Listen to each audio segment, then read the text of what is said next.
მოგესალმებით, უყურებთ ახალ ამბებს, პირველზე მე ქეთი მამრიკიშვილი ვარ.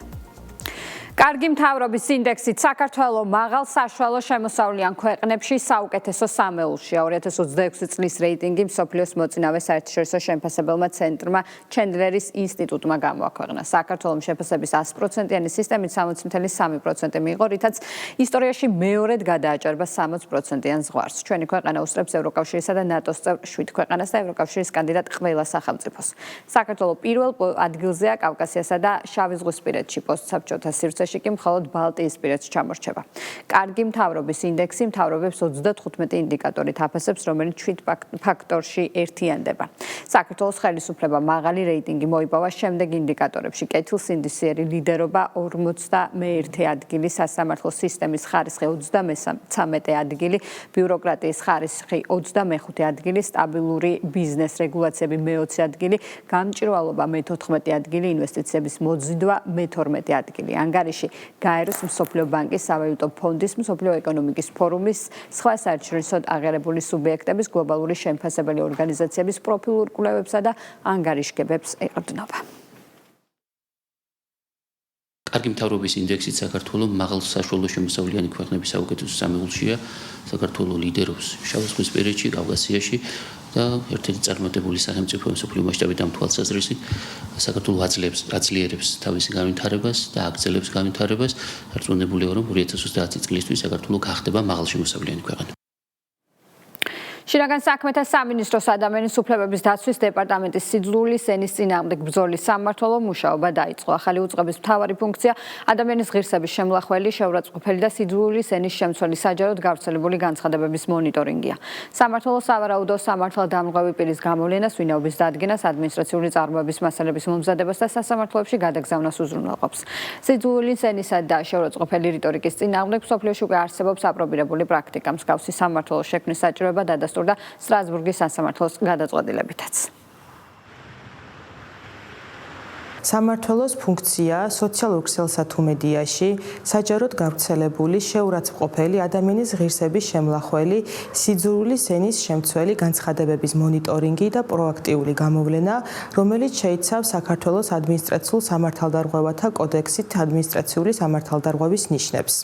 აღნიშნული სამმართველო გამოავლენ სავარაუდო სამართალდარღვევას, გამოავლენ სავარაუდო სამართალდარღვევის ჩამდენ პირს, მოახდენს მის იდენტიფიცირებას, ადმინისტრაციული წარმოების მასალების მომზადებას, ადმინისტრაციული სამართალდარღვევის ოქმის შედგენას და განსჯადობის წესების დაცვით აღნიშნული მასალების საერთო სასამართლოებში გადაგზავნას. საწყის ეტაპზე სამმართველოს თანამშრომელთა რაოდენობა განისაზღვრა 10 საშტატო ერთეულით. სამმართველოს თანამშრომლები საქმიანობას განახორციელებენ ქვეყანაში უკვე არსებული რეგულაციების საფუძველზე.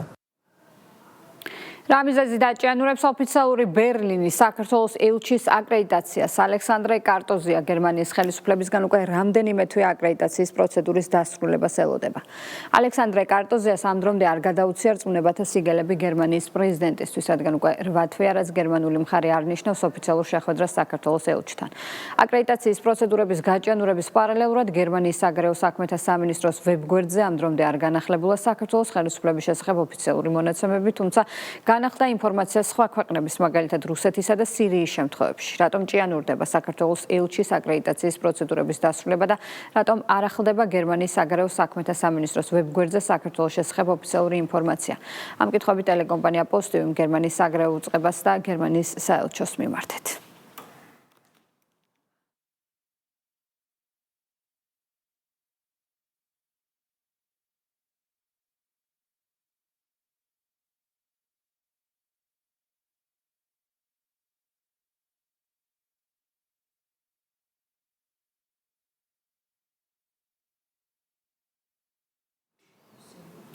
ოპოზიციაში დაპირისპირება გრძელდება. განხეთქილების მიზეზი ისევ სააკაშვილი და მელია არიან. ერთმანეთს ნიკა მელიასა და მიხეილ სააკაშვილის ფლანგები დაუპირისპირდნენ. მელიამ მსჯავრდებული ექს-პრეზიდენტი ეგოისტური ინტერესებით მოქმედებაში დაადანაშაულა და სიცრუეში ამხილა. სადაც სააკაშვილი იქ არ არის ქვეყნის ინტერესი წერს მელია და სააკაშვილს ღალატში ადანაშაულებს. სააკაშვილს ტყუილში ამხელს ნიკა გვარამიაც. ნიკა მელიას განცხადებას მიხეილ სააკაშვილი გამოეხმაურა და აღნიშნა, რომ მელია აღმოჩნდა იმავე ჭაობში, სადაც უკვე არიან ოქროაშვილი, ბოკერიები და ზოგიერთი სხვა პირიც.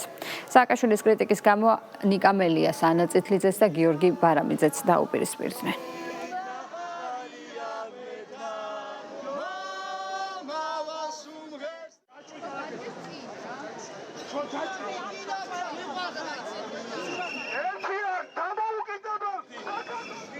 ასეთი უბუსიკო და სავსია თესეუსელსო ასევე კეკელიძის ქუჩა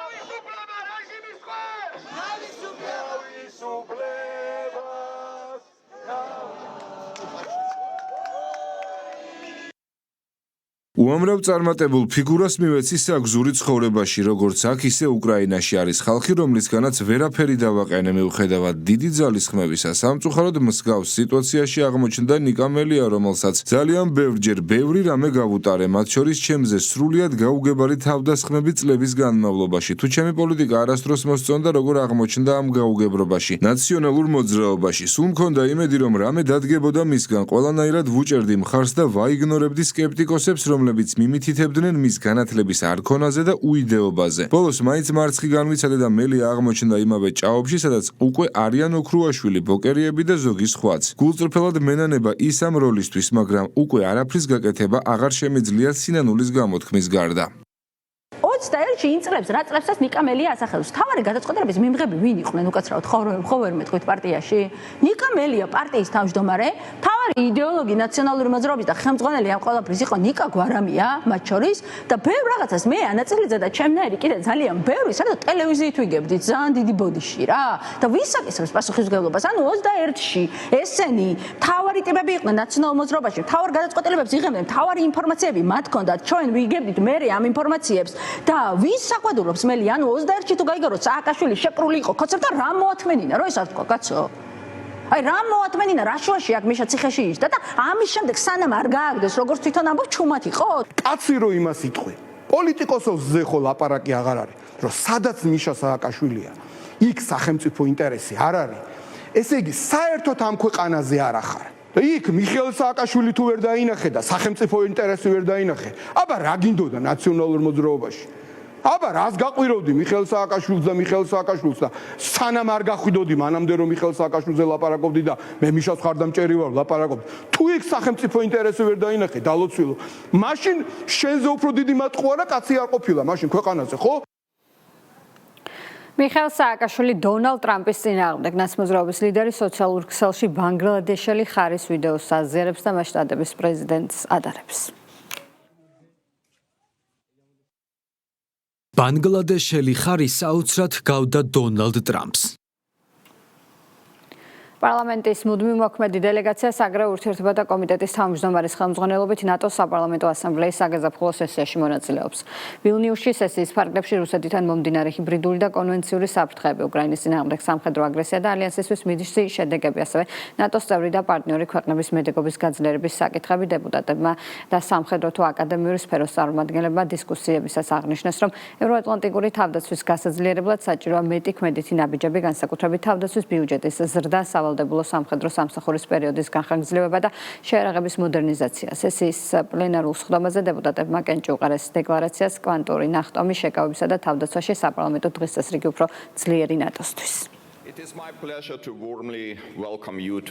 სესიაზე განხილვის მთავარი საკითხებია რუსეთთან მომდინარე ჰიბრიდული და კონვენციური სამხედრო საფრთხეები, ასევე რუსეთის აგრესია უკრაინის წინააღმდეგ, ნატოს წევრ ქვეყნებში სავალდებულო სამხედრო სამსახურის პერიოდის განხორციელება, ასევე სამხედრო ტექნოლოგიების და ინოვაციებში უფრო მეტი ინვესტიციების ჩადება და ზოგადად ნატოს აღმოსავლეთ ფლანგზე უსაფრთხოების გაძლიერება. ჩვენ ასევე დღეს მოვისმინეთ ნატოს გენერლის მოადგილის გამოსვლა, რომელმაც ისაუბრა გეგმებზე, მათ შორის 5%-მდე ფინანსური და პროდუქტის 5%-მდე დახარჯვას თავდაცვის მიზნებისთვის და ასევე ხაზგასმით აღნიშნა, რომ უკრაინა გახდა სამხედრო ინოვაციების და ახალი ტექნოლოგიების ლაბორატორია და შესაბამისად უკრაინას დღეს ყავს ერთ-ერთი ყველაზე უფრო ძლიერი სამხედრო და დანაყოფები და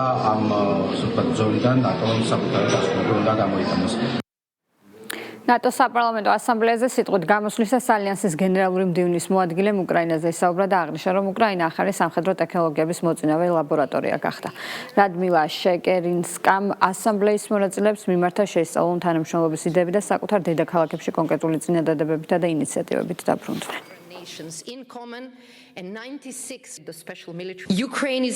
უკრაინა დღეს ყველაზე განვითარებული რეალური პრაქტიკული ლაბორატორიაა მსოფლიოში. თავდაცვითი ტექნოლოგიების, უპილოტო სისტემების, ელექტრონული ბრძოლის, ხელოვნური ინტელექტის დახმარებით მიზნის ამოცნობისა და მრავალი სხვა მიმართულების. ამიტომ იმედი მაქვს, რომ ბევრი თქვენგანი შეძლებს ფორუმში მონაწილეობის მიღებას. გამოიყენეთ ეს შესაძლებლობა, შეისწავლეთ თანამშრომლობის იდეები და საკუთარ დედაქალაქებში. დაბრუნდით კონკრეტული წინადადებებითა და ინიციატივებით.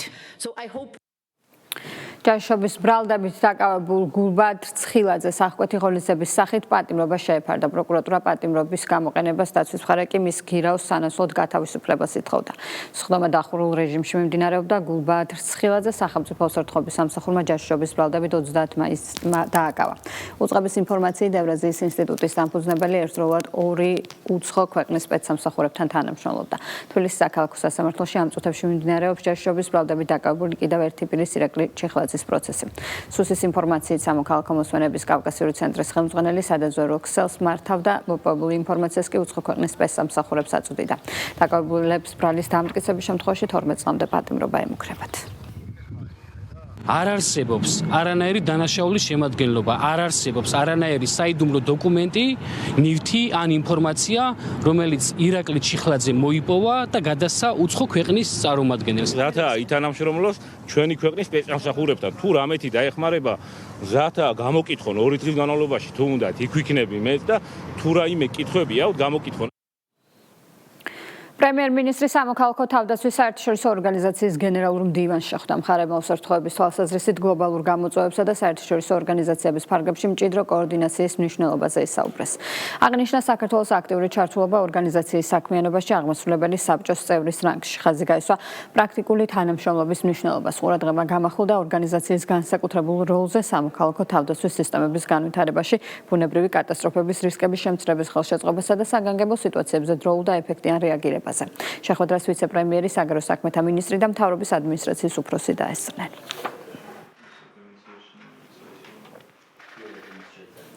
საქართველოს პრემიერ-მინისტრი აზერბაიჯანის რესპუბლიკის თავდაცვის მინისტრსაც შეხვდა. მხარეებმა ორმხრივი რეგიონული და საერთაშორისო თანამშრომლობის საკითხები განიხილეს. ხაზი გაისვა ქვეყნებს შორის არსებული სტრატეგიული პარტნიორობის მაღალ დონეს და თავდაცვის სფეროში თანამშრომლობას. ყურადღება გამახვილდა რეგიონში მშვიდობისა და სტაბილურობის მნიშვნელობაზე. შეხვედრას საქართველოს ვიცე-პრემიერი, თავდაცვის მინისტრი დაესწრო.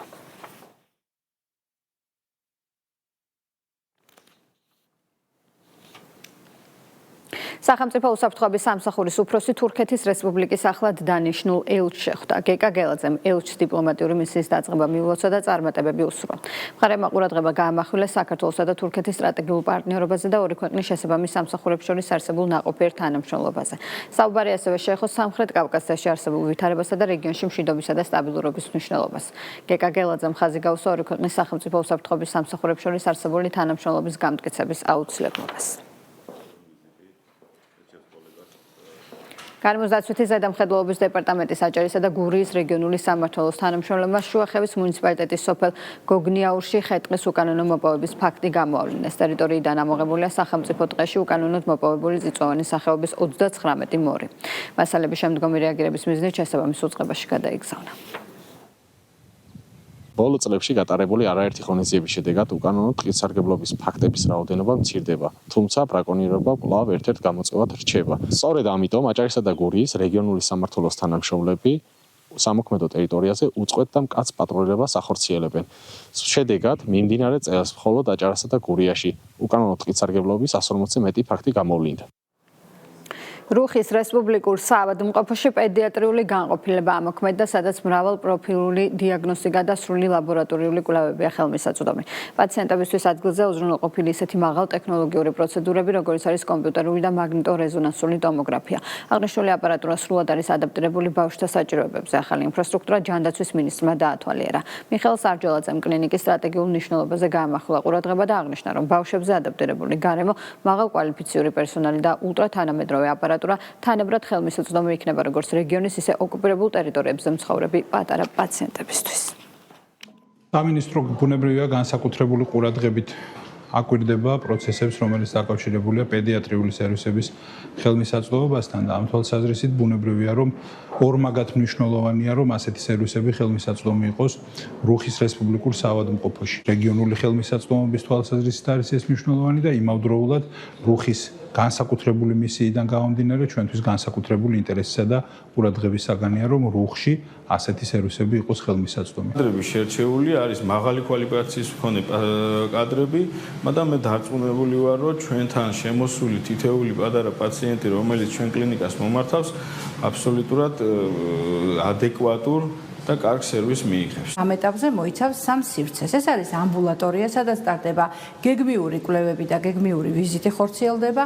შემდეგი სივრცე ეს არის ემერჯენსის განყოფილება, სადაც 24/7-ზე შეუძლია მომართოს პაციენტმა სხვადასხვა ჩივილებით ჩაუტარდეთ კვლევები დიაგნოზის და საჭიროების მიხედვით. შეფასდება მათი მდგომარეობა, მოხდება დაყოვნება იგივე სივრცეში და შედეგების მიხედვით მოთავსდება პაციენტი ან დეპარტამენტში პედიატრიულში, ან გაეწერება ბინაზე დანიშნულ მართლმადიდებლური ეკლესია წმინდა ნინოს საქართველოში შემობრძანების დღეს აღნიშნავს 26 წლის შემდეგ პირველად ფოკაში იმ ადგილას, სადაც წმინდა ნინო შემობრძანდა, სადღესასწაულო წირვა შესრულდა.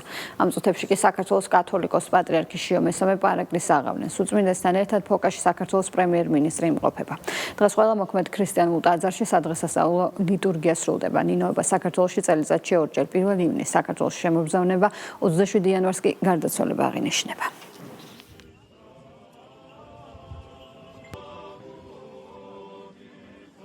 კვლავ ჯავახეთში 26 წლის შემდგომ გაისმება პატრიარქის ხმა 26 წლის წინ აღასრულა უწმინდესმა და უნეტარესმა ილია მეორემ მსახურება და ყველა ელის დიდი სიხარულით უწმინდესა და უნეტარეს პატრიარქს. ეს არის ძალიან დიდი თარიღი 1700 წლის იუბილე ამ ხნის მანძილზე 17 წლის მანძილზე ქართველი ადამიანი ღმერთს არ განშორებია მიუხედავად 4 საუკუნოვანი არაბების მმართველობისა თუ სხვადასხვა მძიმე პერიოდებისა ქართველი ადამიანი ქრისტეს არ განშორებია და ღმერთის დიდებას არ განშორებია და ეს არის უდიდესი თარიღი და უდიდესი დღესასწაული და მრავალსა წელსა ერთობით და სიყვარულით მრავალჟამიერ გილოცავთ ყველას. სოციალური მზრუნველობის სააგენტოს წარმომადგენლები ბავშვთა დაცვის საერთაშორისო დღესთან დაკავშირებით დედაქალაქის 10-ვე რაიონში მცხოვრებ 30-ზე მეტ ბენეფიციარ ოჯახს ესტუმრნენ და პატარებს პერსონალიზებული საჩუქრები პირადად გადასცეს. ღონისძიებაში მონაწილეობა სააგენტოს დირექტორის მოადგილეებმა, სოციალურმა მუშაკებმა და სხვა თანამშრომლებმა მიიღეს. სოციალური მზრუნველობის სააგენტოს დირექტორი თენგიზ ფოფხაძე პირადად ესაუბრა ერთ-ერთ 4 შვილიან ოჯახს და პატარებს ბავშვთა დაცვის დღე მიულოცა.